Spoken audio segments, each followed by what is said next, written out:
في كثير حفلات بتصير بالروضة وبالكندر جارتن وحتى بالمدارس للأطفال. بتصير حفلات بيعلموهم كيف يغنوا أغنية، يلبسوهم لباس، شغلات خفيفة. بتصير حفلة مثلا مرتين بالسنة أو 3 مرات، حفلة الصيف، حفلة الربيع، حفلة الشتوية تحت رأس السنة.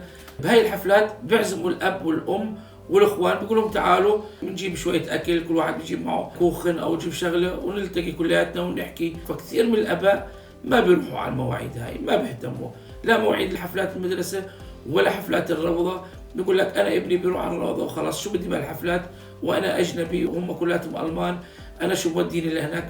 الاشي هذا للاسف غلط، لانه انت لما ابنك بيكون يعلموه 10 ايام على لعبه معينه، انت لما بتروحش على الحفله هاي مرة مرتين، الولد نفسه بيكون قاعد بينط مع الأولاد كلياتهم، كل الآباء موجودين إلا أمه وأبوه مش موجودين، بينط بحس حاله حزين، هو مضطر يروح على الحفلة، ولكن أنت كأب ما جيتش، ممكن أنت توديه وتضلك رايح على الدار وبترجع تاخذه بعد ساعتين، بحس الأولاد كلياتهم لعبوا وكيفوا وانبسطوا إلا ابنك ما انبسطش.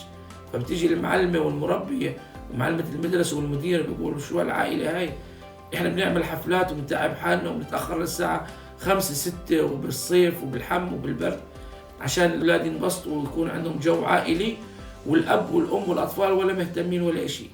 فلا سمح الله أنت بدك تيجي تسجل ابنك بالروضة أو بالكندر جارتن أو بدك تعمل أي إشي مع الروضة بيرفضوه، أو لا سمح الله صار عندك مشكلة مع اليوجند أمن في المدرسة والكندر جارتن بكتبوا تقرير ضدك. لازم تنتبه لهذا الموضوع. دائما حاولوا تعايشوا مع الكندر جارتن والروضة.